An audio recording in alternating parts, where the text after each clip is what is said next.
bu ayrılık? Kendime soruyorum, cevap yok. Neden ayrıldık? Hiç hesapta yokken, öyle durup dururken, yine aynı telaş, yine aynı hüzün, yeniden yalnızlık.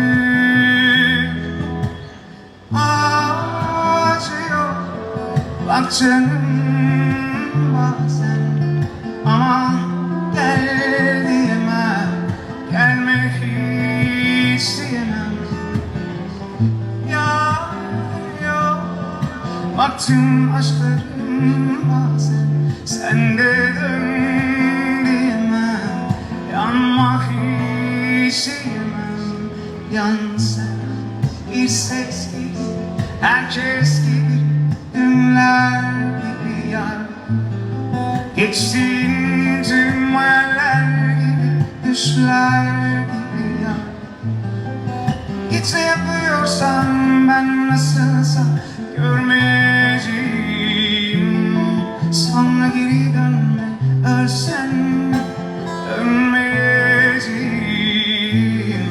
Bir ses gibi, herkes gibi, dünler gibi yar. Geçtiğim tüm hayaller gibi, düşler gibi yar. Git ne yapıyorsan ben nasılsa görmeyeceğim.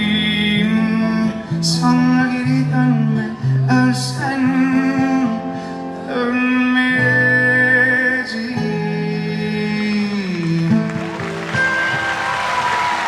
Teşekkürler, sağ olun.